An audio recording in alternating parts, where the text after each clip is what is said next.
पीछे तक दोनों तालियां।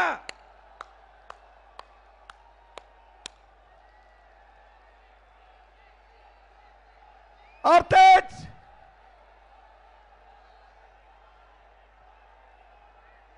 महिलाएं कितने तेज तालियां बजा रही महिलाएं।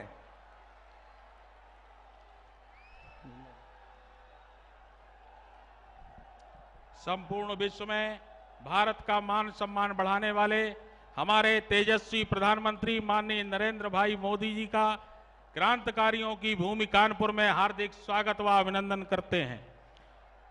साथ में उनके साथ हमारे यशस्वी लोकप्रिय सांसद पूर्व राष्ट्रीय अध्यक्ष डॉक्टर मुरली मनोहर जोशी का भी स्वागत करता हूं। साथ में भारत सरकार के केंद्रीय मंत्री आदरणीय राजीव प्रताप रूडी का भी इस मंच पर स्वागत है। स्वागत के इस क्षण में मैं अपने यशस्वी सरल सौम्य व्यक्तित्व के धनी प्रदेश अध्यक्ष आदरणीय केशव प्रसाद मौर्य जी से आग्रह करता हूं कि वो आदरणीय प्रधानमंत्री जी का पुष्पगुच्छ देकर स्वागत करें।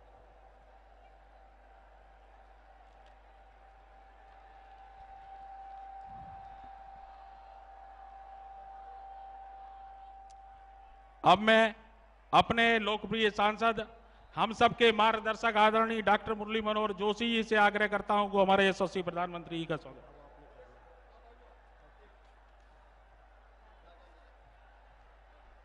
हमारे क्षेत्रीय अध्यक्ष माननीय मानवेंद्र जी पुष्पगुच्छ से माननीय मोदी जी का स्वागत करें और स्मृति चिन्ह के भी प्रदान कर माननीय मोदी जी का स्वागत करें। स्मृति चिन्ह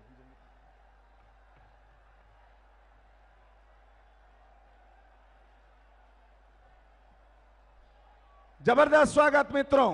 एक बार खड़े होकर पुनः फिर एक बार वीआईपी से महिलाओं का तालियां, एक बार और लगना चाहिए आपका जोश। माननीय क्षेत्रीय अध्यक्ष जी स्मृति चिन्ह भोलेनाथ का गंगा जी मित्रों, और जबरदस्त एक बार पूरा परिवार है।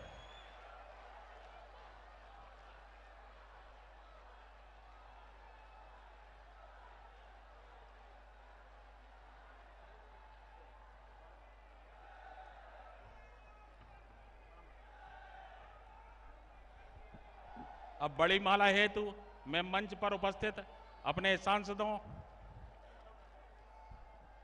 प्रदेश पदाधिकारियों, जिला अध्यक्षों से आग्रह करता हूं कि वो बड़ी माला से हमारे यशस्वी प्रधानमंत्री का स्वागत करें।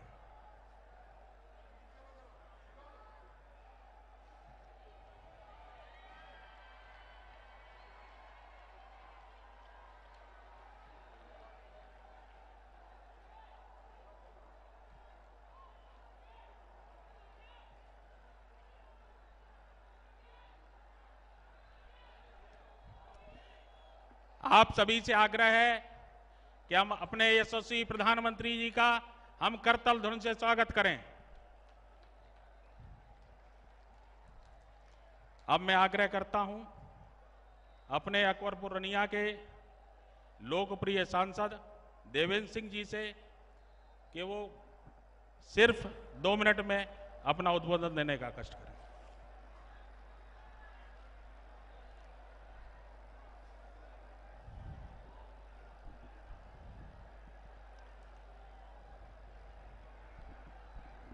पूरे दुनिया में भारत के मान को बढ़ाने वाले हमारे संरक्षक जो आज कानपुर की सरजमी पर हम सबको आशीर्वाद देने आए, ऐसे प्रधानमंत्री माननीय नरेंद्र मोदी जी, मंच पर उपस्थित भारतीय जनता पार्टी के राष्ट्रीय उपाध्यक्ष और हमारे उत्तर प्रदेश के प्रभारी आदरणीय ओम माथुर जी, मंच पर उपस्थित हमारे गुरु और यहाँ के सांसद डॉक्टर मुरली मनोहर जोशी जी, मंच पर उपस्थित उत्तर प्रदेश के यशस्वी प्रदेश अध्यक्ष और लोकसभा में हमारे साथी आदरणीय केशव प्रसाद जी मौर्य, मंच पर उपस्थित हमारे पड़ोसी जनपद की सांसद और भारत सरकार में राज्य मंत्री बहन निरंजन ज्योति जी, मंच पर उपस्थित कौशल विकास राज्य मंत्री आदरणीय राजीव प्रताप रूडी जी, सभी मंच पर उपस्थित ज्येष्ठ और श्रेष्ठ भाइयों और बहनों, और कानपुर की इस सरजमी पर हमारे यहाँ उपस्थित सभी सम्मानित नौजवान साथियों, बुजुर्गों, माताओं, बहनों, सम्मानित पत्रकार बंधुओं, आज इस कानपुर की सरजमी पर हमारा सौभाग्य है कि आज से लगभग 3 साल 2 महीने पहले इसी 19 दिसंबर जो आज है 19 अक्टूबर को भारत के वर्तमान प्रधानमंत्री, जिनके ऊपर पूरे देश की निगाहें थी, जिनके आह्वान पर इस देश के लोगों ने भारत में सत्ता परिवर्तन करने का काम किया था, 19 अक्टूबर 2013 की सरजमी पर हमारा ये सौभाग्य है कि कानपुर जनपद में आए थे और कानपुर में भी अकबरपुर लोकसभा के अंतर्गत कल्याणपुर विधानसभा में उनका कार्यक्रम था। आज हमारा सौभाग्य है कि जिनके आह्वान पर इस देश के लोगों ने माननीय प्रधानमंत्री जी को चुना और भारत की सरकार बनाई। जब से माननीय प्रधानमंत्री जी ने नेतृत्व लिया है, तब से लेकर के आज तक कोई ऐसा दिन नहीं है जिस दिन गरीब के लिए, कमजोर के लिए, दलित के लिए, बेसहारा के लिए, सभी वर्गों के लिए कोई न कोई योजना, कोई न कोई काम ना करते हो। लेकिन हमारा दुर्भाग्य है, जिन लोगों ने लगातार इस देश पर 55 साल तक राज्य किया, इन लोगों को सबक लेना चाहिए। इन लोगों को सबक लेना चाहिए। 1962 में जब भारत और चाइना का युद्ध हो रहा था, उस भारत और चाइना के युद्ध में तत्कालीन भारतीय जनसंघ के रूप में और हमारे तमाम अनुसांगिक संगठनों ने मिलकर के देश की सुरक्षा का सवाल था, देश की मर्यादा का सवाल था। सारे लोगों ने मिलकर के तत्कालीन प्रधानमंत्री नेहरू का साथ देने का काम किया था। इन लोगों को सबक लेना चाहिए। जब तत्कालीन प्रधानमंत्री ने गरीबी और अमीरी का नाम देकर के बैंकों का राष्ट्रीयकरण किया और प्रीवी पस लगाया था, तब भी भारतीय जनसंघ के रूप में हमने उनका सहयोग करने का काम किया था। इन्हें सबक लेना चाहिए। इस कानपुर की सरजमी पर शिक्षा प्राप्त करने वाले और भारत के तत्कालीन यशस्वी प्रधानमंत्री हमारे मार्गदर्शक श्रद्धेय अटल बिहारी वाजपेयी जी से सबक लेना चाहिए। 1971 में भारत और पाक का जब युद्ध हो रहा था, भारत और पाक के युद्ध में उन्होंने तत्कालीन प्रधानमंत्री को दुर्गा का अवतार बताया था। इन्हें सबक लेना चाहिए कि जब जब भी देश में कोई ऐसी स्थिति आई है, हमने बढ़कर के, हमारे पार्टी के लोगों ने, माननीय प्रधानमंत्री जी ने बढ़कर के संविधान की रक्षा करने का संकल्प लेते हुए उनकी बात की हामी भरने का काम किया था। लेकिन दुर्भाग्य इस बात का है कि जब 8 नवंबर 2013 को, 8 नवंबर 2016 को इस देश में गरीबी और अमीरी की खाई को पाटने के लिए, इस देश में गरीबी और अमीरी की खाई को पाटने के लिए हमारे पंडित दीनदयाल जी उपाध्याय, डॉक्टर राम मनोहर लोहिया, भीमराव अंबेडकर, हमारे जयप्रकाश नारायण, सारे के सारे लोगों ने गरीबी और अमीरी को खाई पाटने के लिए जब कोई न कोई काम किए होंगे, हमने साथ दिया होगा। लेकिन आज कांग्रेस के लोग, सपा के लोग, बसपा के लोग जिस तरीके से हमारा विरोध करते हैं, इन्हें नहीं मालूम है यह संकल्प है प्रधानमंत्री का, जब तक हर गरीब के चेहरे पर मुस्कान नहीं आएगी तब तक चैन से नहीं बैठूंगा। मानवर इतना कहते हुए एक निवेदन करना चाहता हूं। यहाँ कानपुर की कुछ समस्याएं हैं।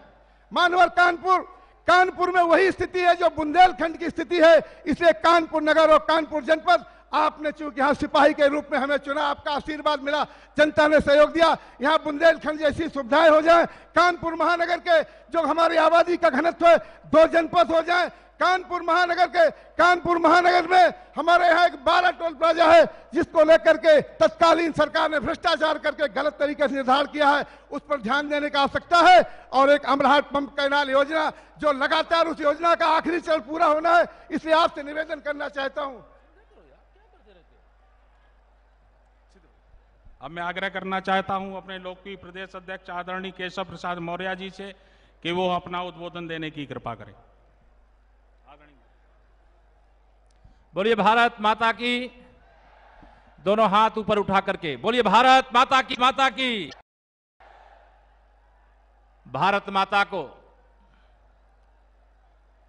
भारत को अपना मंदिर मान करके और उसके निवासियों को अपना भगवान मान करके इस भारत में रहने वाले गरीबों को अपना इष्टदेव मान करके, जैसे जिनके लिए लगातार समर्पित रहते हैं, ऐसे हमारे भारत के यशस्वी प्रधानमंत्री और विश्व के सबसे शक्तिशाली नेता माननीय श्री नरेंद्र मोदी जी का मैं कानपुर की पावन धरती पर अपनी ओर से, कानपुर की ओर से, पूरे उत्तर प्रदेश की ओर से स्वागत करता हूं, अभिनंदन करता हूं। तालियों की गड़गड़ाहट के साथ माननीय प्रधानमंत्री जी का जोरदार हम सब स्वागत करते हैं। मंच पर विराजमान इस कानपुर के लोकप्रिय सांसद, हम सबके नेता, पूर्व राष्ट्रीय अध्यक्ष आदरणीय डॉक्टर मुरली मनोहर जोशी जी, मंच पर विराजमान भारतीय जनता पार्टी के राष्ट्रीय उपाध्यक्ष और उत्तर प्रदेश के प्रभारी आदरणीय श्री ओम प्रकाश माथुर जी, भारत सरकार के मंत्री आदरणीय श्री राजीव प्रताप रूडी जी, आदरणीय बहन निरंजना ज्योति जी, मानवेन जी, भोले जी और यहां मंच पर विराजमान सभी हमारे प्रदेश के, क्षेत्र के, जिले के सभी पदाधिकारी और यहां पर मौजूद भारी संख्या में उपस्थित मेरे पिता तुल बड़े बुजुर्गों, नौजवान दोस्तों, माताओं, बहनों और पत्रकार मित्रों, मुझे लंबी बात नहीं करनी है। मैं 2-3 बातें कह करके, चूंकि हम सब माननीय प्रधानमंत्री जी को सुनना चाहते हैं और उनको सुनने के लिए हम सब यहां पर एकत्र हैं। मैं 2017 का चुनाव आपके सामने है। 2017 का चुनाव संभवतः जो संकेत मिल रहे हैं फरवरी के महीने में होने वाला है। 2012 में एक चुनाव हुआ था, 2012 में एक चुनाव हुआ था जिसमें श्री अखिलेश यादव ने उत्तर प्रदेश के नौजवानों का आह्वान किया कि ये नौजवानों, आप सपा की साइकिल को चलाइए, हम नौजवानों के उज्जवल भविष्य के लिए काम करेंगे, उनको रोजगार देने का काम करेंगे, भर्तियां करने का काम करेंगे। लेकिन अखिलेश यादव जी जिस दिन से सरकार में आए, उन्होंने केवल और केवल उत्तर प्रदेश की जनता को धोखा दिया, उत्तर प्रदेश के नौजवानों को धोखा दिया, भर्तियों में भ्रष्टाचार किया, बेईमानी किया, पूरे उत्तर प्रदेश में अराजकता का वातावरण पैदा करने का काम किया। मेरे मित्रों, श्री अखिलेश यादव जी ने उत्तर प्रदेश के साथ जो धोखा दिया है, इसकी सजा उन्हें मिलनी चाहिए कि नहीं मिलनी चाहिए? मिलनी चाहिए कि नहीं मिलनी चाहिए? आपने 2014 में जिस कानपुर के अंदर हम खड़े हैं, यहां पर आपने समाजवादी पार्टी की साइकिल को पंचर करके आदरणीय डॉक्टर मुरली मनोहर जोशी जी को देश की सबसे बड़ी पंचायत में भेजने का काम किया है। मैं आप सबको आज यहां पर यह निवेदन करने के लिए आया हूं। 2014 में तो साइकिल पंचर किया है आपने, लेकिन 2017 में साइकिल को पंचर नहीं मित्रों, खंड खंड करके सैफई भेजने का काम करना, या मैं आपसे आह्वान करना चाहता हूं। उत्तर प्रदेश के अंदर कभी सपा कभी बसपा, या दोनों जातिवादी, परिवारवादी और भ्रष्टाचार को बढ़ावा देने वाले, जिनका विकास से कोई लेना देना नहीं, जिनका गरीब से कोई लेना देना नहीं, जिनका गांव से कोई लेना देना नहीं, जिनका किसान से कोई लेना देना नहीं, वह देश उत्तर प्रदेश को बर्बाद करने का काम किया है। माननीय प्रधानमंत्री जी के अगुवाई में भारत की जो सरकार चल रही है, उत्तर प्रदेश के विकास के लिए खजाने का मुंह खोल करके रखा है। आज भी इतनी बड़ी योजना यहां पर आई जिसकी चर्चा करेंगे। मैं आप सब लोगों को इतना ही आह्वान करने के लिए आया हूं। 2014 में आपने कमल खिलाया, लेकिन वह विजय अभी अधूरी है जब तक 2017 में उत्तर प्रदेश में कमल नहीं खिल जाता। जो विकास की योजना उत्तर प्रदेश में आनी चाहिए, उसमें बाधा डालने का लगातार काम हो रहा है। मैं आपसे यह भी अपील करना चाहूंगा, 2014 को 2017 में दोहरा दीजिए। भारतीय जनता पार्टी 337 विधानसभा सीटों को जीत करके उत्तर प्रदेश की विधानसभा में पहुंच जाएगी। मैं आप सबको यह भी आह्वान करना चाहता हूं, 2014 में 2017 दोहराइए, और 2017 में अगर आपने भारतीय जनता पार्टी को बड़े बहुमत से विजयी बना दिया, तो माननीय प्रधानमंत्री जी को राज्यसभा में जो रोकने का काम किया जाता है, वह राज्यसभा का रास्ता भी उत्तर प्रदेश के अंदर से खुल जाएगा और राज्यसभा में भी प्रधानमंत्री जी को बहुमत मिल जाएगा। इसलिए मैं आप सबको 2014, 2017, 2019 इसका आह्वान करता हुआ, आप सभी बंधुओं से सबको नमन करता हुआ यही आह्वान करूंगा, 2017 में जाइएगा सबको भूल, याद रखिएगा नरेंद्र मोदी और कमल का। बहुत बहुत धन्यवाद। अब मैं आग्रह करना चाहता हूं हम सबके मार्गदर्शक आदरणीय डॉक्टर मुरली मनोहर जोशी के हम सबका मार्गदर्शन करने की कृपा करें।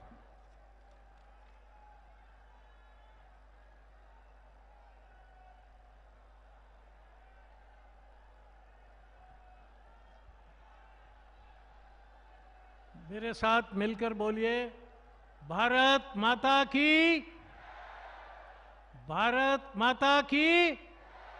यार ये आवाज तो यहां से अभी मेरा ख्याल है बिठूर तक नहीं पहुंची है, पहुंचानी तो लखनऊ तक है ना पहले। अभी जरा जोर से बोलिए, भारत माता की। और अब इसको दिल्ली तक भी पहुंचाना है, ताकि वहां सबको ये पता लगे कि नरेंद्र भाई के आने पर कितने उत्साह के साथ कानपुर में भारत माता की जयकारा लगती है। बोलिए, भारत माता की। भारत के अभूतपूर्व प्रधानमंत्री श्री नरेंद्र मोदी जी, मंच पर विराजमान अन्य सभी सांसद, मंत्रीगण, पार्टी के पदाधिकारीगण और इस विशाल सभा में पधारे हुए बहनों, भाइयों, नौजवान दोस्तों, पत्रकार मित्रों, आज का दिन हमारे कानपुर के लिए एक बहुत गौरव का दिन है। इससे पहले कि मैं आज के दिन के बारे में कुछ थोड़ा सा कहूं, मुझे आपको ये बताना है कि पिछले 2.5 साल में कानपुर महानगर को जो कुछ विकास के कार्यों का अनुदान, उपादान, वरदान, जो भी कुछ कहिए, वो इन 2.5 सालों में मिला है।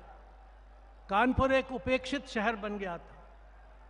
कानपुर उत्तर प्रदेश में सबसे अधिक राजस्व देने वाला शहर है। 10,000 करोड़ का राजस्व यहां से मिलता है। हमने प्रधानमंत्री जी से कहा था कि इसका यदि विकास होगा तो ये 20,000 करोड़ तक दिया जा सकता है यहां से राजस्व। और शुरुआत हुई यहां।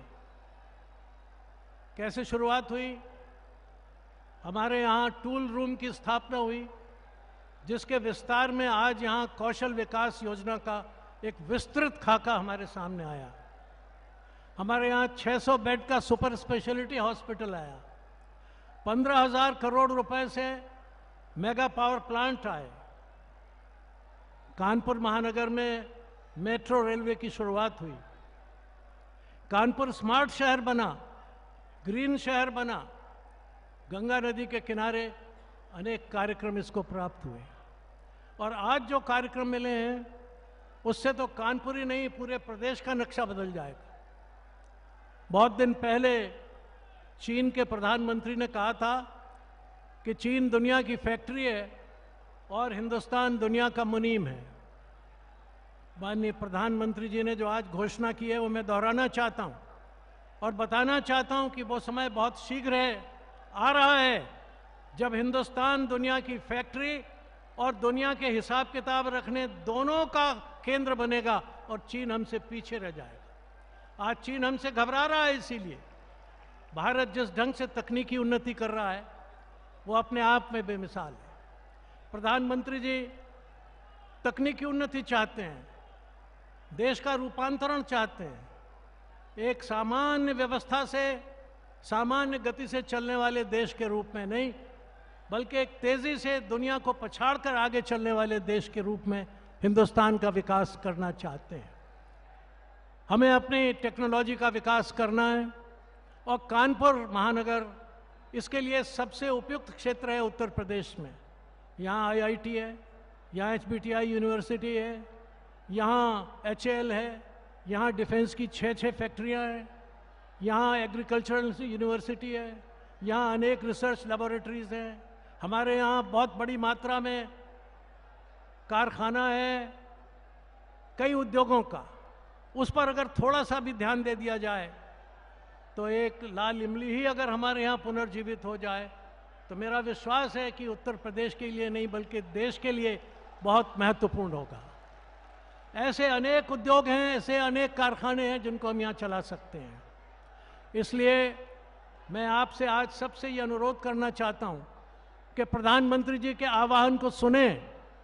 वो देश को किस तरह से तेज रफ्तार से आगे ले जाना चाहते हैं, किस तरह से वो देश को सुरक्षित रखना चाहते हैं। आज तक क्या कभी इस देश में ऐसी ज़बरदस्त सर्जिकल स्ट्राइक हुई जिसमें पाकिस्तान का सिर चक्कर खा गया, जिसमें चीन घबरा गया? क्या ऐसा कोई कदम उठाया गया जिससे हिंदुस्तान की अर्थव्यवस्था में स्वच्छता और पारदर्शिता का एक नया नमूना पैदा हुआ? दुनिया के अनेक अर्थशास्त्रियों ने, नोबेल पुरस्कार प्राप्त अर्थशास्त्रियों ने ये कहा कि ये कदम अद्वितीय है, अद्भुत है और एक प्रधानमंत्री जिसमें इच्छा शक्ति है और देश को आगे ले जाने की, वही इस कदम को ले जा सकता था। और आज मुझे खुशी है कि इस कदम से इस देश के गरीबों का, इस देश के दलितों का, इस देश के वंचितों का भारी विकास होने वाला है। अर्थव्यवस्था में पारदर्शिता आने वाली है और कालाबाजारी और भ्रष्टाचार समाप्त होने वाला है। ऐसा प्रधानमंत्री जिसने एक ही बार में इस देश का कायापलट कर दिया, रूपांतरण कर दिया, वो आज हमारे बीच में मौजूद हैं, श्री नरेंद्र भाई मोदी। वो आज यहाँ आए हैं।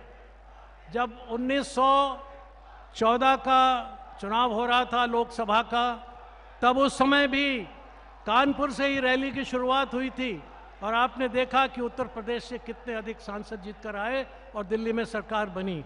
आज भी रैली की शुरुआत कानपुर से हो रही है और ये इस बात का संकेत है कि आने वाले समय में उत्तर प्रदेश की सरकार में भारी बहुमत के साथ भारतीय जनता पार्टी के लोग जीतेंगे और यहाँ नई सरकार बनाएंगे, इस प्रदेश का रूपांतरण करेंगे, प्रदेश का नक्शा बदलेंगे। बहुत बहुत धन्यवाद।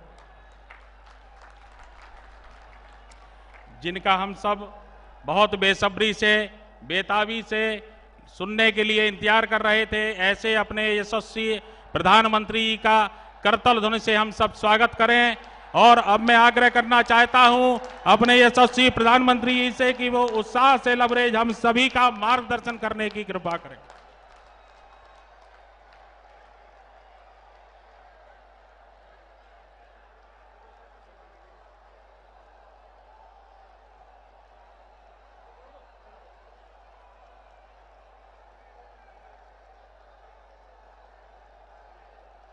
भारत माता की। मंच पर विराजमान संसद में मेरे साथी और उत्तर प्रदेश भारतीय जनता पार्टी के अध्यक्ष, युवा नेता श्रीमान केशव प्रसाद जी मौर्य, हम सबके मार्गदर्शक भारतीय जनता पार्टी के वरिष्ठ नेता आदरणीय डॉक्टर मुरली मनोहर जोशी जी, केंद्र में मंत्री परिषद के मेरे साथी साध्वी निरंजन ज्योति जी,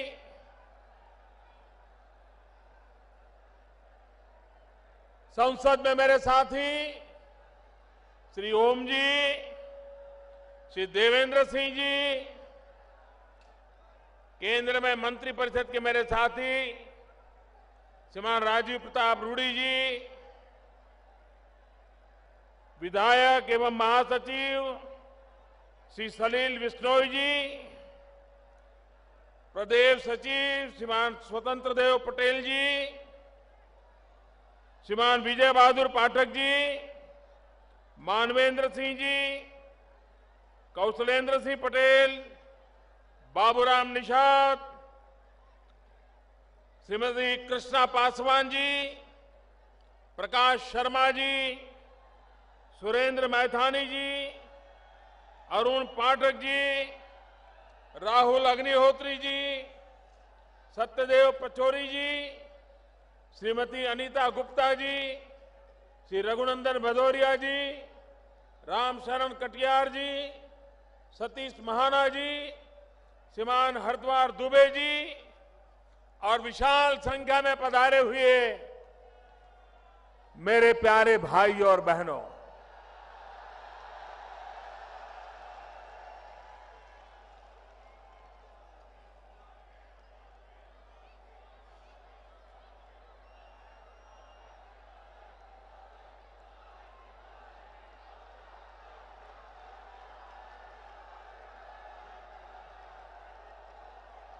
पिछले कुछ दिनों में मुझे उत्तर प्रदेश में जहां जहां जाने का सौभाग्य मिला है, मैं देख रहा हूं उत्तर प्रदेश में परिवर्तन की लहर नहीं, परिवर्तन की आंधी चल पड़ी है, आंधी चल पड़ी। ऐसा लग रहा है कि आने वाले चुनाव में उत्तर प्रदेश का हर नागरिक परिवर्तन का संकल्प पूर्ण करने के लिए जी जान से जुट गया है। भाइयों बहनों, आपके बीच आने से पहले मुझे भारत सरकार के कार्यक्रम में शरीक होना था। यहीं पर पास में ही उस कार्यक्रम का समारोह था। अनेक प्रकार की नई योजनाएं खास करके उत्तर प्रदेश के नौजवानों के लिए, देश के नौजवान जिसके पास ऊर्जा है, ऐसे ऊर्जावान नौजवानों के हाथ में अगर हुनर आ जाए तो मेरा देश का ऊर्जावान नौजवान पूरे भारत को नई ऊर्जा दे सकता है, नई गति दे सकता है, विकास की नई उड़ान दे सकता है। और इसलिए आज यहां पर स्किल डेवलपमेंट के अनेक योजनाओं का आरंभ किया है। पूरे देश में भी अनेक कार्यक्रमों को आज लॉन्च किया गया है।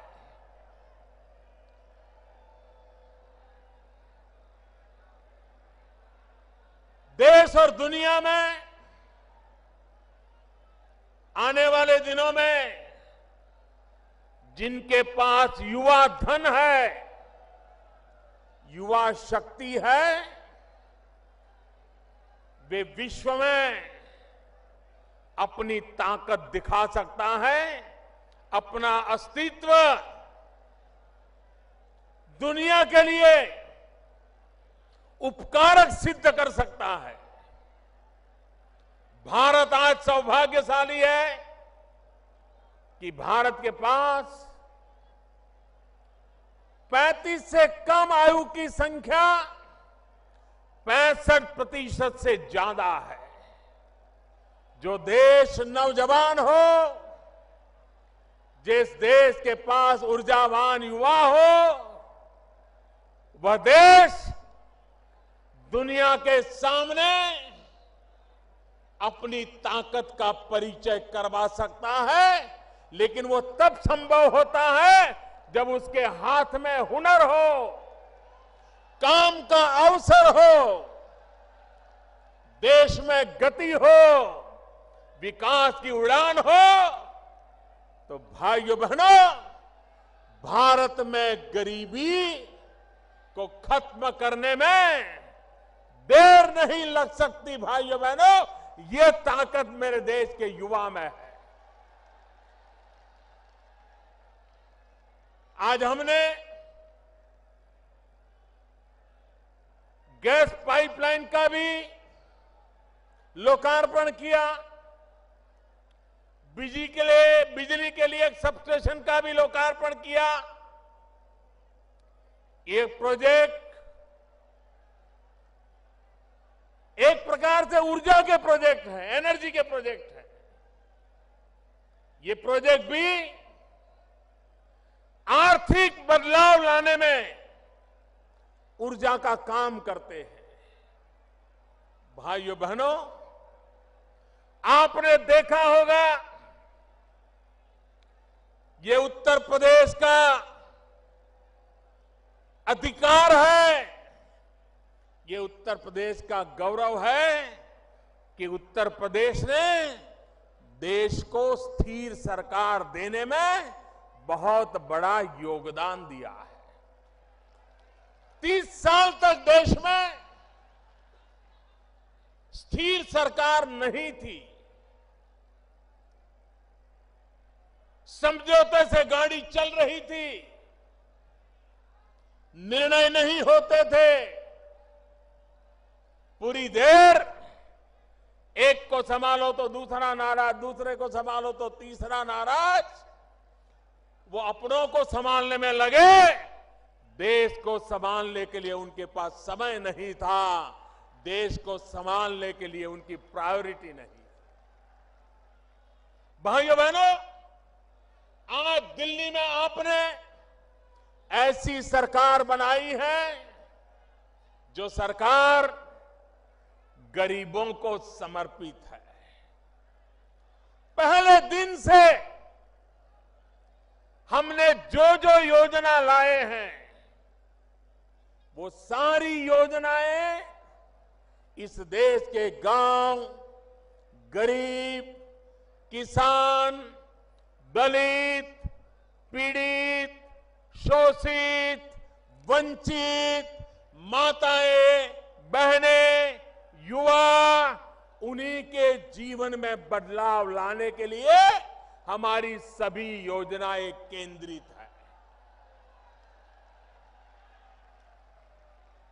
मैं हैरान हूं,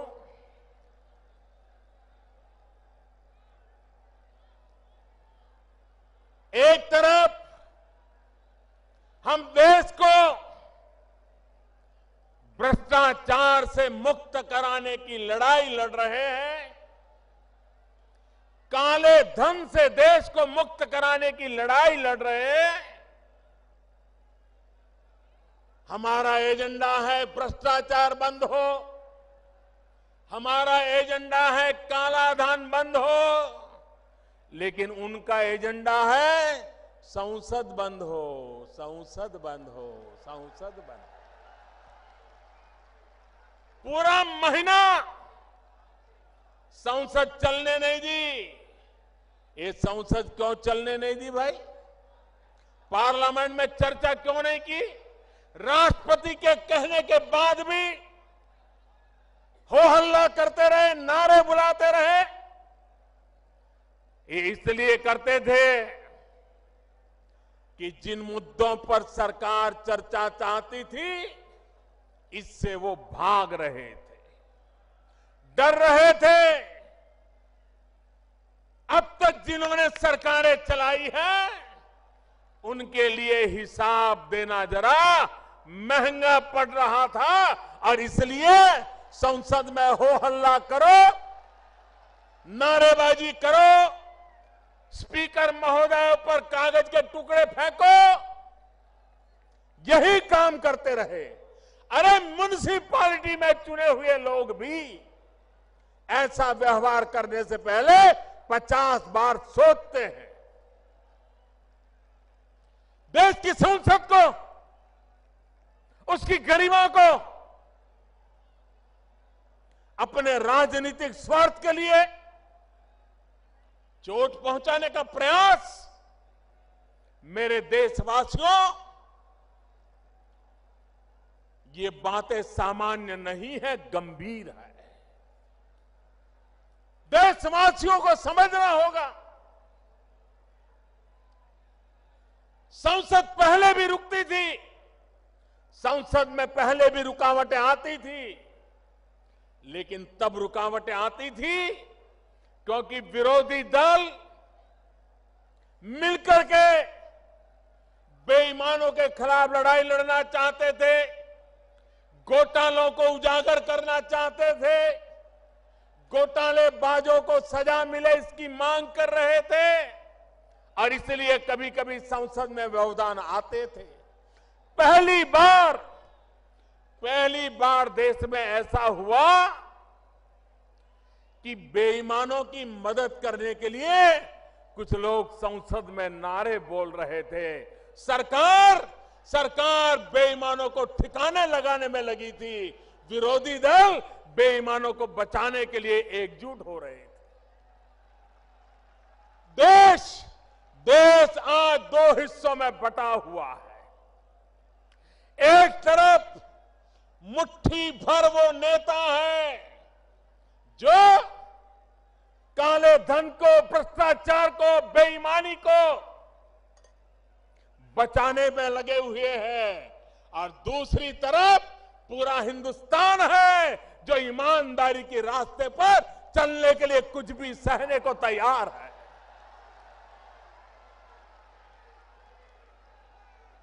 भाइयों बहनों, ये भ्रष्टाचार, ये काला धन, काला मन, काला कारोबार, यही है जिसने मध्यम वर्ग का शोषण किया है और गरीबों के हक को छीना है। भाइयों बहनों, आज दिल्ली में ऐसी सरकार बैठी है जो गरीबों को हक दिलाना चाहती है, जो मध्यम वर्ग को शोषण से मुक्त कराना चाहती है, जो देश में ईमानदारी के रास्ते पर आगे बढ़ना चाहती है और देशवासी जिस ईमानदारी के लिए पहचाने जाते हैं उसको लेकर के एक नई ताकत खड़ी करना चाहती है। लेकिन भाइयों बहनों, जिनको आदत बेईमानी की पड़ी है, जिनको आदत गलत काम करने की पड़ी है, उनसे अब देश ज्यादा अपेक्षा नहीं कर सकता है। और इसलिए मेरे प्यारे देशवासियों, मेरे प्यारे भाइयों बहनों, ये परिवर्तन की आग, ये परिवर्तन की ललक, पूरे उत्तर प्रदेश में परिवर्तन की आंधी क्यों आई है? यहां के लोग गुंडागर्दी से तंग आ चुके हैं, तंग आ चुके हैं।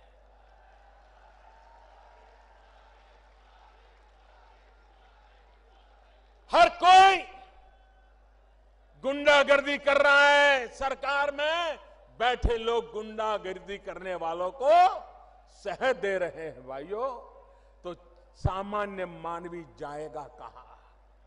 उसका मकान छीन ले, उसकी जमीन छीन ले, वो जाएगा कहां?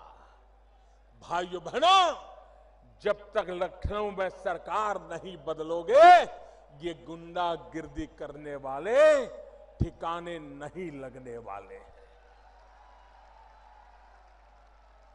सामान्य मानवी को परेशान करने वाले लोग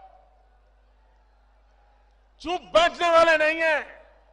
और इस चुनाव में भी ये गुंडागिर्दी पालने वाले और गुंडागिर्दी करने वाले बेखौफ होकर के चुनाव में अनाप शनाप सब कुछ करने पर तुले होंगे, लेकिन ईमानदारी के रास्ते पर चलने वाला हिंदुस्तान का नेक दिल इंसान उत्तर प्रदेश के भविष्य के लिए संकल्पबद्ध होकर के परिवर्तन ला करके रहने वाला है, ये मैं साफ देख रहा हूं। भाइयों बहनों,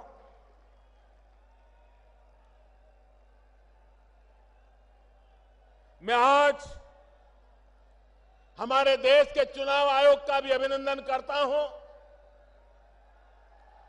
उन्होंने देश के राजनीतिक दलों को भी काले धन से मुक्ति के लिए आह्वान किया है। भारतीय जनता पार्टी इसका स्वागत करती है। भाइयों बहनों, संसद के सत्र के पहले ऑल पार्टी मीटिंग में सभी राजनीतिक दलों के सभी वरिष्ठ नेताओं के बीच में मैंने उनके सामने आग्रह से कहा था कि देश ईमानदारी चाहता है, देश ईमानदारी के रास्ते पर आगे बढ़ना चाहता है। राजनीतिक दल, राजनेता, उनके प्रति जनता के दिल में अविश्वास भरा पड़ा है। लोकतंत्र में हम राजनेताओं की, राजनीतिक दलों की जिम्मेवारी है कि हम जनता को ईमानदारी का विश्वास दिलाएं।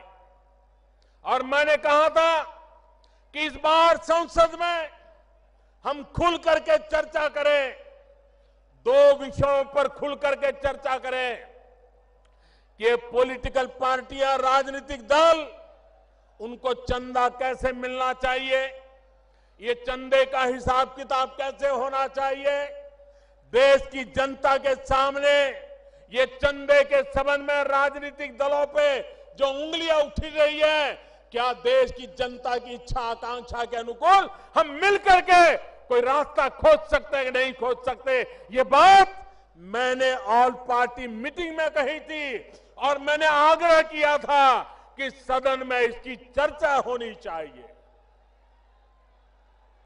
मैंने दूसरी बात कही थी, जो हमारे देश के आदरणीय राष्ट्रपति जी ने भी अभी उसका उल्लेख किया। आदरणीय प्रणब मुखर्जी जी ने कहा कि हमारे देश में लोकसभा और विधानसभाओं के चुनाव अलग अलग होते हैं, उसके कारण देश पर बहुत बड़ा बोझ पड़ता है। काले धन के कारोबार को अवसर मिल जाता है। क्यों न देश में लोकसभा और विधानसभाओं के चुनाव साथ साथ कराने का वातावरण क्यों न बनाया जाए, व्यवस्था क्यों न खड़ी की जाए। आए दिन चुनावों के कारण गांव गांव में तनाव पैदा हो जाता है, सारी विकास की यात्रा रुक जाती है। अगर 5 साल में एक बार चुनाव हो, 5 साल सब सरकारें जो भी चुनकर आए वो काम करे। मैंने सभी पार्टियों को कहा था उस पर भी चर्चा होनी चाहिए, लेकिन सदन चलने नहीं दिया गया, क्योंकि ये दोनों बातें ऐसी थी कि जिससे ये चर्चा में भाग लेना नहीं चाहते थे। भाइयों बहनों, मैं इलेक्शन कमीशन से फिर से आग्रह करता हूं कि इस बात को आगे बढ़ाए, देश के राजनीतिक दलों पर दबाव पैदा करें, सबसे मिलकर के चर्चा करके करें और हमारी सरकार जो फैसला होगा, जो जनता के हित में होगा, ईमानदारी के पक्ष में होगा, उसको तुरंत लागू करने के लिए प्रतिबद्ध है, ये मैं विश्वास दिलाना चाहता हूं। भाइयों बहनों, भ्रष्टाचार और काले धन के खिलाफ लड़ाई हर प्रकार से हमें जीतनी है। भ्रष्टाचार और काले धन से देश को मुक्त कराना है। हमारे देश की बर्बादी के मूल में यही बीमारी है जिसने गरीब को गरीब रहने के लिए मजबूर किया है। और इसलिए भाइयों बहनों, आवश्यक है कि हम इस लड़ाई में एक सिपाही बनकर के देश के उज्जवल भविष्य के लिए काम करें। भाइयों बहनों,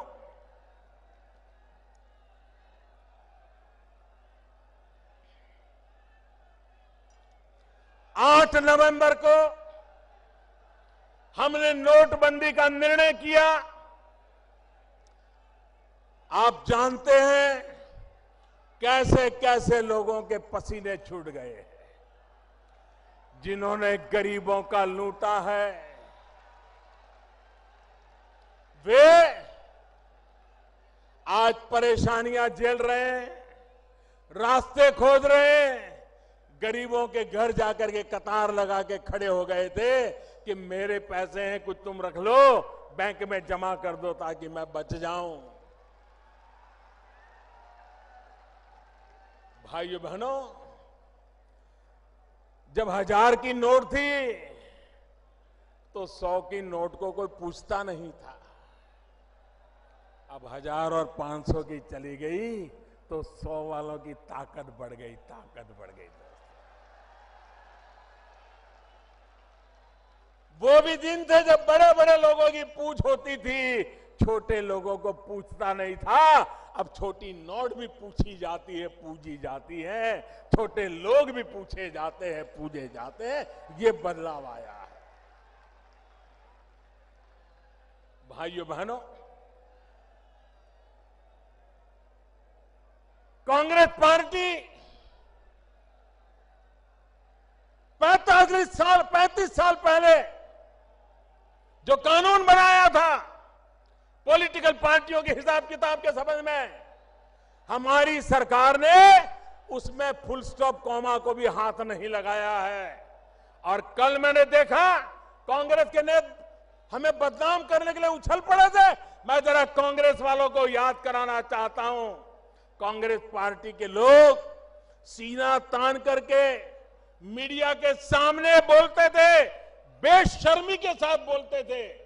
जब सीताराम केसरी कांग्रेस पार्टी के कोषाध्यक्ष हुआ करते थे, परमानेंट कोषाध्यक्ष थे, और सीताराम केसरी कैसे कोषाध्यक्ष थे तो खुद कांग्रेस के लोग बोलते थे, न खाता न वही, जो केसरी कहे वो ही सही। न खाता न वही, केसरी कहे वो ही सही। ये तो उनके हिसाब किताब के तरीके थे। देश की जनता को कभी हिसाब न देना, भ्रष्टाचार पनपे तो पनप देना, खुद के फायदे में जो हो वो करते रहना, इसी का परिणाम है कि देश तबाह हो गया है। भाइयों बहनों, हम विकास की नई ऊंचाइयों पर देश को ले जाना चाहते हैं। आप मुझे बताइए,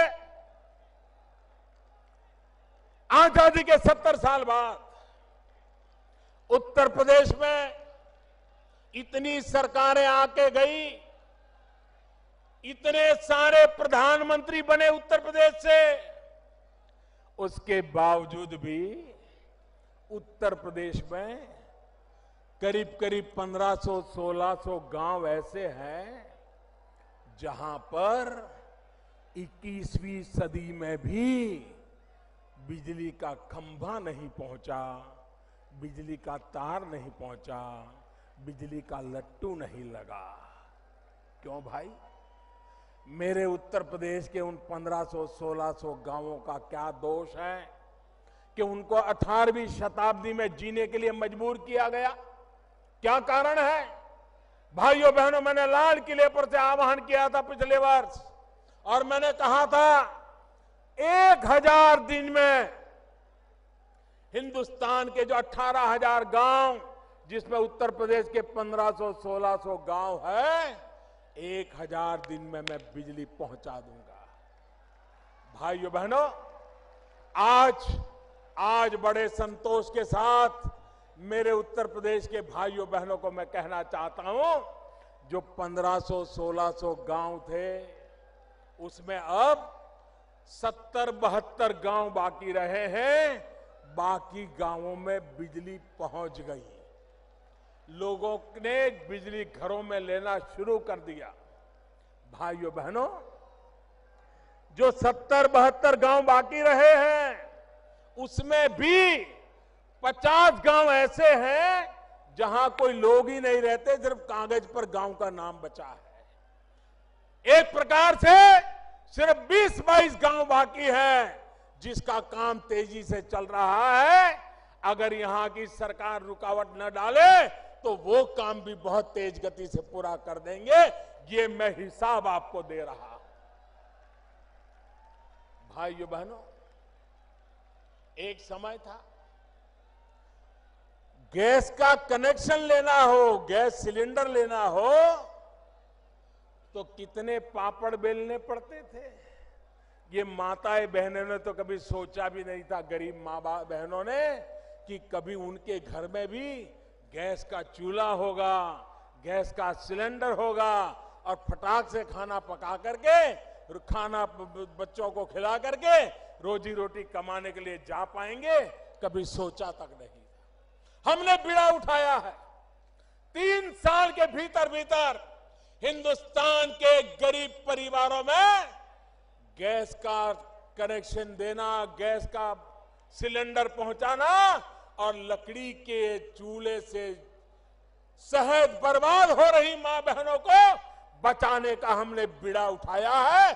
और आज अकेले उत्तर प्रदेश में लाखों परिवारों में कोई भ्रष्टाचार की शिकायत नहीं है, कोई भाई भतीजेवाद की शिकायत नहीं है, कोई जातिवाद की शिकायत नहीं है। जिसका भी नाम गरीबी की रेखा के नीचे रिकॉर्ड पर लिखा है, 35 लाख से ज्यादा लोगों के घरों में गैस का कनेक्शन पहुंच गया, गैस का चूल्हा जलने लग गया, बच्चों को अच्छा खाना मिलना शुरू हो गया। भाइयों बहनों, अगर काम करना चाहे तो काम कैसे हो सकता है, इसका ये उदाहरण आप दे सकते हैं। भाइयों बहनों, ये उत्तर प्रदेश, कोई साल ऐसा नहीं जाता है जबकि गन्ना किसान परेशान न होता हो। मिले समय पर चालू न होना, गन्ना किसानों को पैसा नहीं मिलना, मिले देर से चालू करने के कारण गन्ने का वेट कम होता है, मिलों वालों को मुनाफा होता है। पहली बार भाइयों बहनों समय पर मिलें चालू हुई है और गन्ना किसानों के 2013, 14, 15 में जो बकाया राशि 20-22 हजार करोड़ थी, उसको भुगतान करने में हमारी सरकार ने सफलता पाई है। भाइयों बहनों, यह काम होता है और इसलिए हम देश के किसान को भी ताकत देना चाहते हैं। सॉइल हेल्थ कार्ड, यूरिया का निम कोटिंग, आप जानते हैं यूरिया का क्या उपयोग होता था। मैं जरा दिल्ली वालों को कहना चाहता हूं, दिल्ली वाले बड़े चाव से जो दूध पीते थे ना, उनको पता भी नहीं चलता था कि सही में गाय या भैंस का दूध कौन सा है और यूरिया से बना हुआ सिंथेटिक दूध कौन सा है, पता तक नहीं चलता था। यूरिया का उपयोग खेत में किसानों को मिलने के बजाय देश को बर्बाद करने पर तुले हुए मुट्ठी भर लोग उसमें से सिंथेटिक दूध बना करके दिल्ली के लोगों तक पहुंचा देते थे। अब हमने यूरिया का नीम कोटिंग कर दिया। अब यूरिया का नीम कोटिंग करने के कारण उसका सिर्फ एक ही उपयोग हो सकता है और वो जमीन में, खेत में डालने के सिवाय कोई उपयोग नहीं हो सकता है। बताइए मेरे भाइयों बहनों, करोड़ों करोड़ों बच्चों की जिंदगी हमने बचाई कि नहीं बचाई?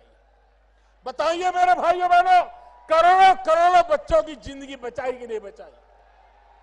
एक निर्णय, नीम कोटिंग, यूरिया का नीम कोटिंग सिंथेटिक दूध बनाने वालों के धंधों पर चोट पहुंचा दी और देश के करोड़ों बच्चे जिनको इस प्रकार का यूरिया से बना हुआ दूध पिलाने के लिए मजबूर किया जाता था, उन बच्चों की जिंदगी बचाने का काम एक निर्णय से हमने कर लिया है। भाइयों, ये नोटबंदी भी ऐसी है, एक निर्णय से अच्छों का खेल खत्म हो चुका है। कुछ लोगों को लगता था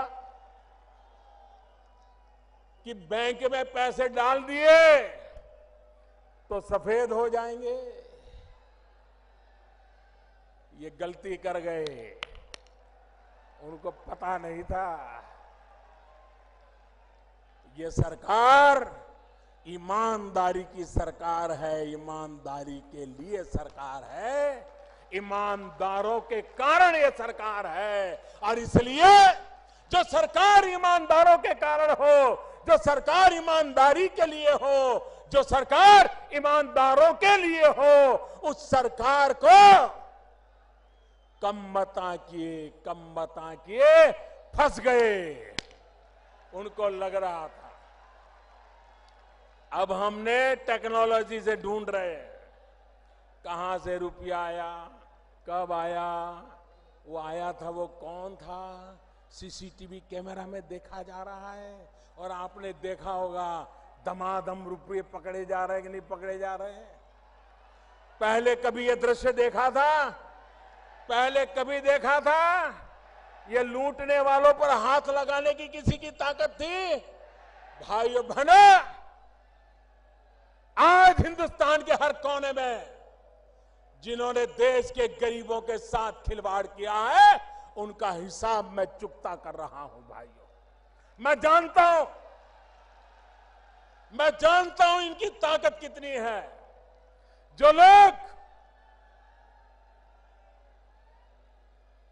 इतनी ताकत रखते हैं, बैंक के अफसरों को भी खरीद सकते हैं। भाइयों बहनों, वो कुछ भी कर सकते हैं, लेकिन मेरे देशवासियों, ये लड़ाई देश के ईमानदारों की लड़ाई है, देश के गरीबों की लड़ाई है, और ये सरकार ये लड़ाई जीत करके रहने वाली है, क्योंकि देश ईमानदारी की लड़ाई जीतना चाहता है। मेरे भाइयों बहनों, ये बात मैं भली भांति जानता हूं। इतना बड़ा देश, इतनी बड़ी जनसंख्या, इतना बड़ा कारोबार नोटों का और इतना बड़ा निर्णय, लोगों को क्या कुछ सहना पड़ा है, इसका मुझे पूरा अंदाज है। मेरे देशवासियों ने ये जो कुछ भी सहा है, देश के उज्जवल भविष्य के लिए सहा है। मेरे देशवासियों ने 8 नवंबर से आज तक भांति भांति के कष्ट झेले हैं, लेकिन मेरे देशवासियों, आपने जो कष्ट झेला है वो अपने स्वार्थ के लिए नहीं झेला है, देश के स्वार्थ के लिए झेला है, देश की भलाई के लिए झेला है। और इसलिए भाइयों बहनों, आपको कभी निराश होने का अवसर नहीं आएगा, क्योंकि इसके साथ ईमानदारी है, पवित्रता है, प्रामाणिकता है। भाइयों बहनों, मैंने पहले दिन से कहा है कि 50 दिन तक एक कठिनाई, भांति भांति की कठिनाइयां आती रहेगी, कभी कम दिखती होगी, कभी बढ़ती दिखती होगी। 50 दिन तक ये होने वाला है, ये मैंने पहले दिन कहा था।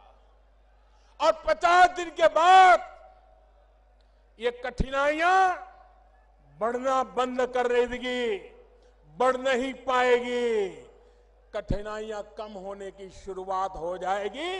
ये मैंने पहले दिन कहा था, आज दोबारा कह रहा हूं।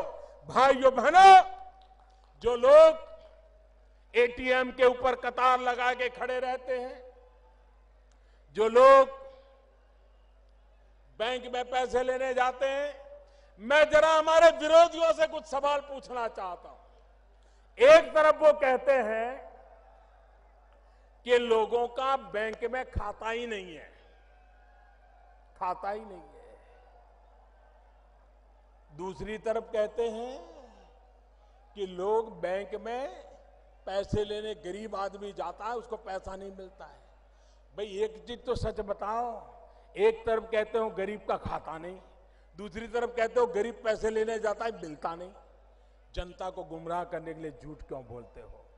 ये लोग, जब मैं कहता हूं digital, online, less cash, need based cash, भाइयों बहनों, एक जमाना था बड़ा चांदी का रुपया होता था तभी बाजार में चलता था। बदलते बदलते बदलते कागज की नोट तक रुपया आ गया।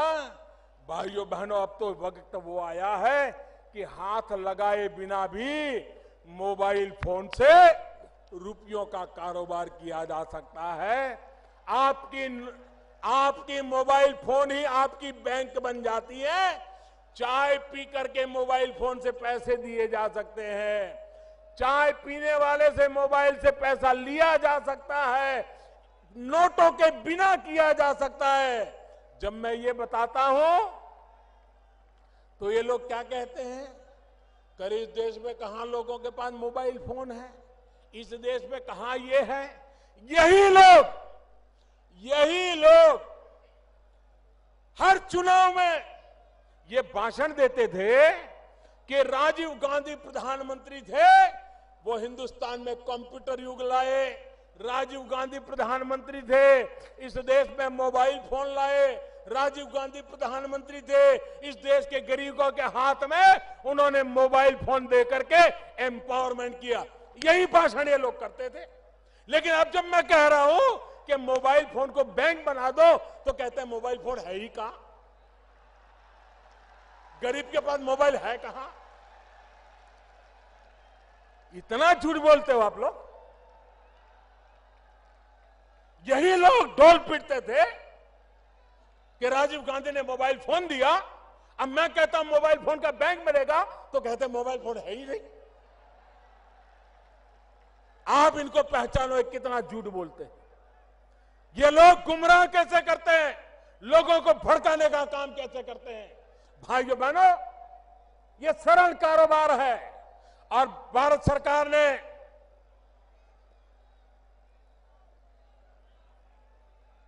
देश के गरीबों के लिए एक बहुत अच्छी योजना बनाई है।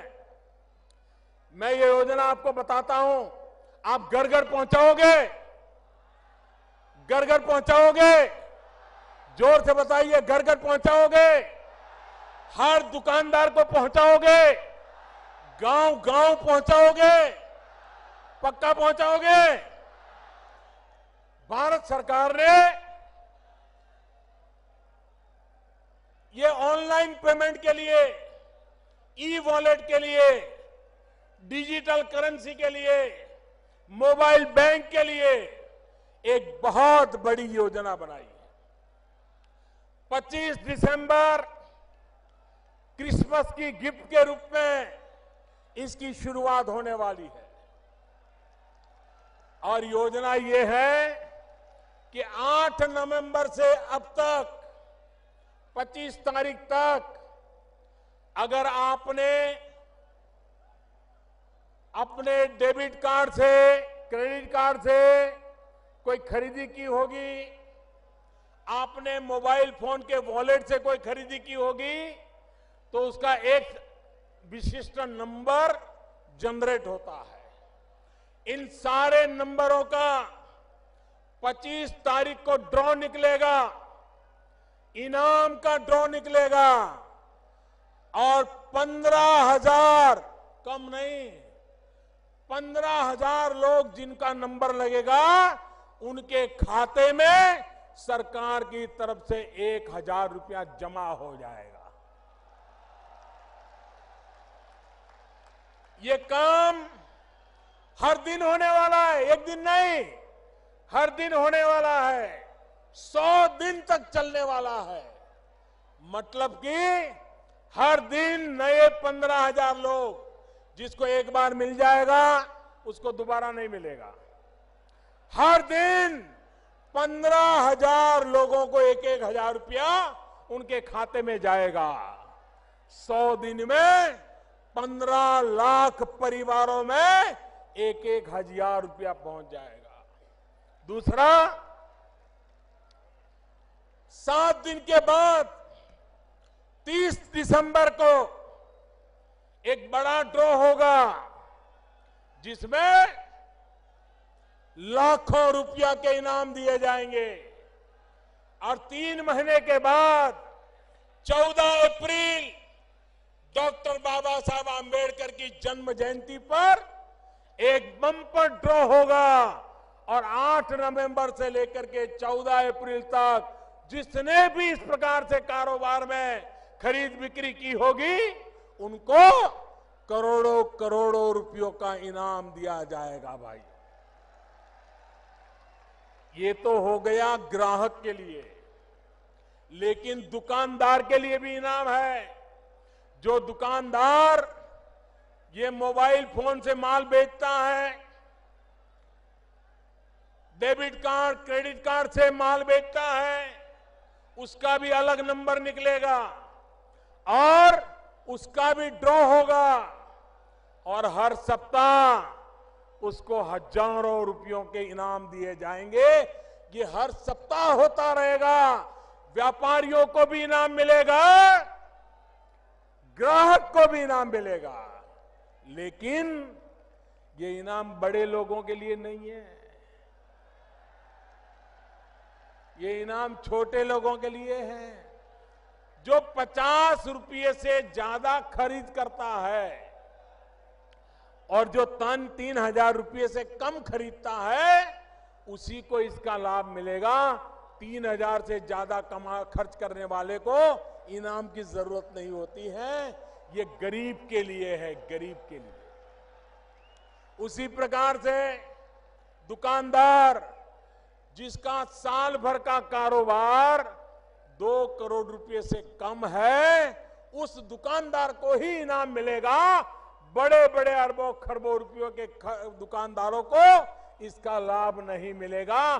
छोटे छोटे लोग, धोबी होगा, मोची होगा, दर्जी होगा, दूध बेचने वाला होगा, चाय बेचने वाला होगा, कपड़े बेचने वाला होगा, किराने बेचने वाला होगा, बिस्किट बेचने वाला होगा, छोटे छोटे लोग, ऐसे छोटे छोटे दुकानदारों को ये इनाम मिलने वाला है। और इसलिए मेरे भाइयों बहनों, आप लोग ये कोशिश करेगा आपके गांव में भी इनाम आए, आपके गांव के लोग भी मोबाइल फोन से खर्च करने की आदत डालें, व्यापारी भी मोबाइल फोन से लेन देन करना शुरू करें। आप देखिए भ्रष्टाचार और कालेबाजारी करने वालों के दिन समाप्त हो जाएंगे। भाइयों बहनों, फिर से कभी देश में काले धन की नौबत नहीं आएगी, फिर से इस देश में भ्रष्टाचार के खेल नहीं हो पाएंगे। ये काम हम सबको मिलकर के करना है। भाइयों बहनों, मैं आज इस कानपुर की धरती से देशवासियों को हृदय से अभिनंदन करना चाहता हूं।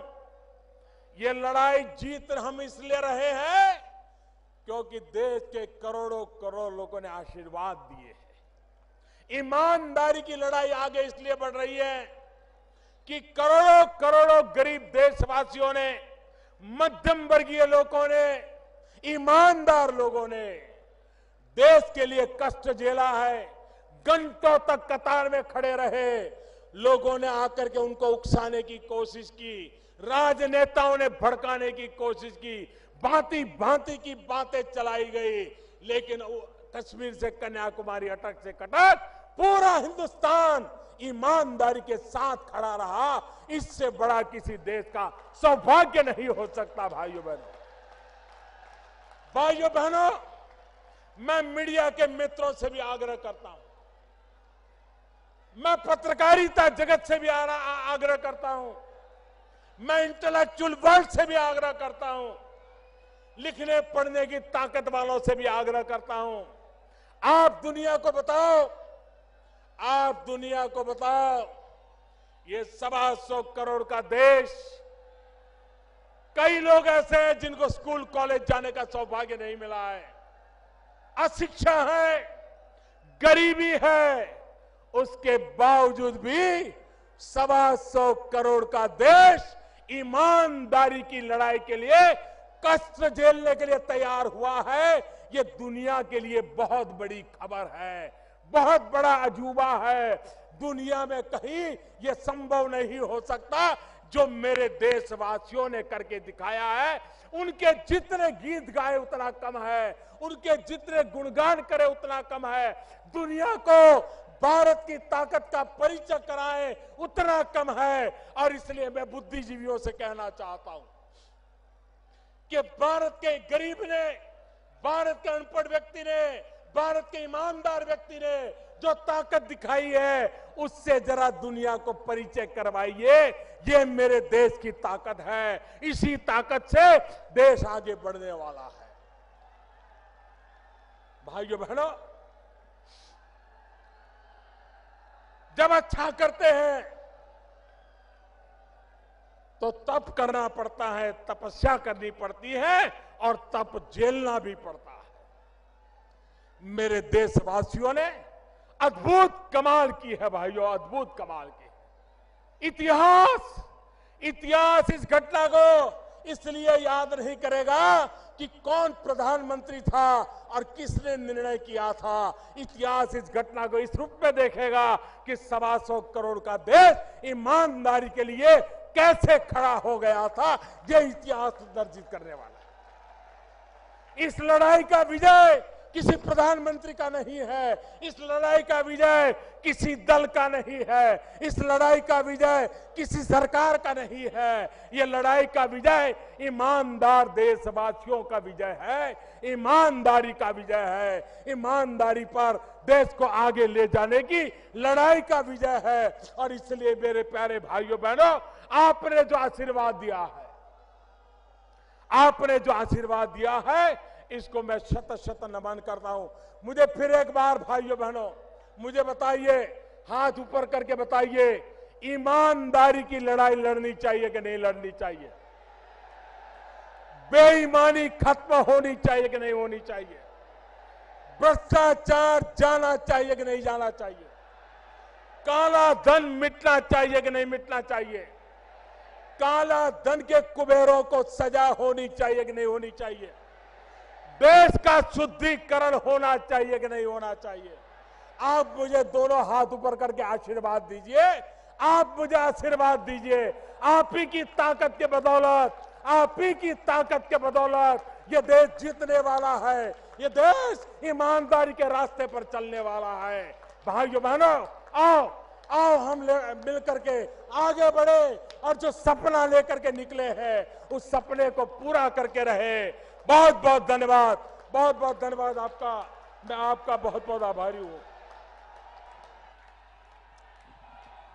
अब मैं आभार व्यक्त करने के लिए अपने पद जी से आग्रह करता हूं कि वो आभार व्यक्त करें।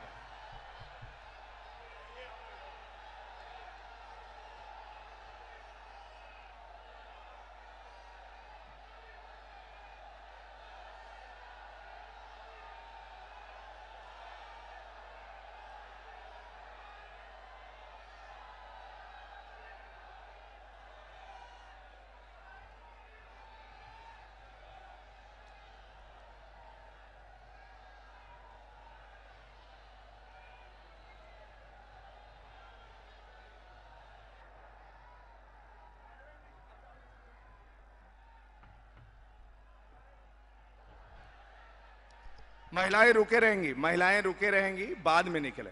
थोड़ा भीड़ ज्यादा है इसलिए महिलाएं अपने यहां रुके रहें, फिर बाद में निकलेंगी।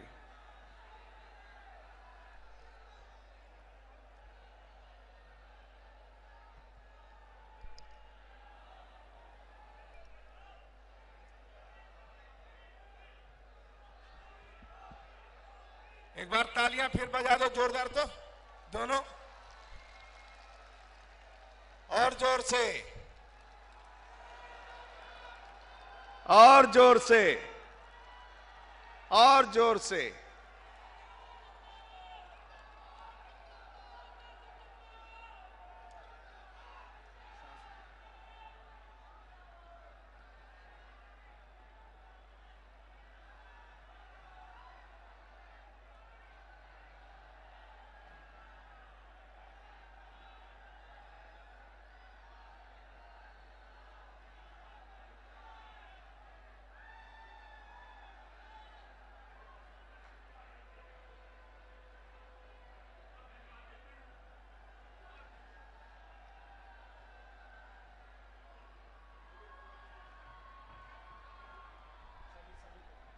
आप सभी कानपुर की जनता को प्रधानमंत्री के इस सफल कार्यक्रम के लिए विशाल रैली, और आप सबने देखा कि लगातार स्क्रीन पर जिस तरह का आलम था वो दिखाई दिया।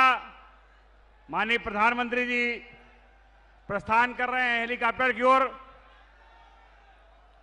आज हम सब जुटे और प्रधानमंत्री जी ने जिस तरह से कैशलेस इंडिया की बात कही है उसको आत्मसात करते हुए उनकी भावनाओं के अनुरूप हम भारत को सशक्त,